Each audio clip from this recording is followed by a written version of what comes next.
I got into solar cooking when visiting schools around the country and watching the way that they prepared the food using firewood. I'd seen the technology in Zambia and I just thought this is an absolute no-brainer.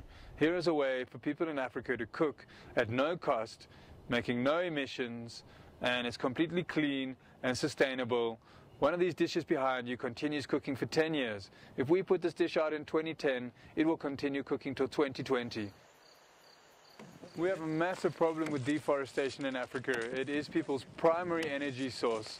In communities across southern Africa, they say the trees run away from them because every day they've got to walk a little bit further to collect the same amount of firewood to cook their food. When we put a solar cooker in, from day one, it reduces your firewood needs down to next to nothing, or by at least 2/3. It's low-cost, high-impact technology. The solar cookers are relatively inexpensive. One of the big problems is they're not accessible in southern Africa, so we're going to be getting on the road to try and help with that. The people that are collecting firewood are the same people who really are not on a financial system, so they do not have a lot of money and resources available to them.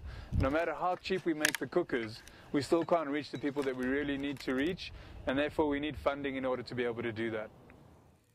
Solar cookers can create carbon offsets.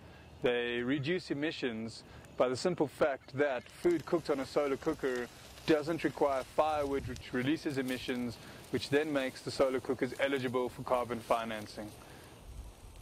For the last 4 years, we've been working in and developing carbon trading mechanisms, whereby we're able to put our solar cookers into communities that's financed through the carbon markets. Sunfire Solutions has just become one of 5 projects in South Africa that is offsetting for the World Cup in South Africa. Solar cookers come in a box that you can carry on the back of a bicycle. They take about 20 minutes to put together. They're extremely easy to use. You need no specialized skills or knowledge or tools to assemble and use a solar cooker. It's very, very easy to just point at the sun and learn how to use. And that is how you build a solar cooker.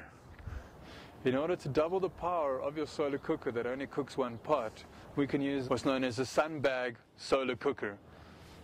It allows you to take your pot off and your rice or your pup is cooked halfway. You would take the pot off, place it in the sun bag, which acts as a retained heat cooker, saving you both time and energy, and also keeping food warm long after dark. So this sun bag effectively doubles your cooking power, giving you a 2-plate cooking stove.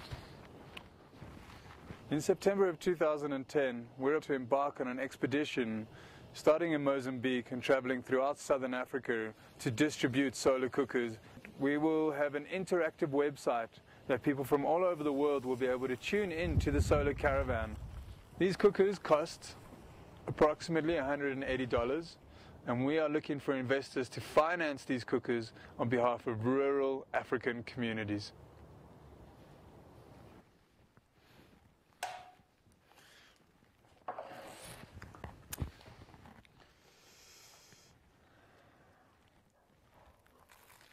The best sloppy joes in Joburg.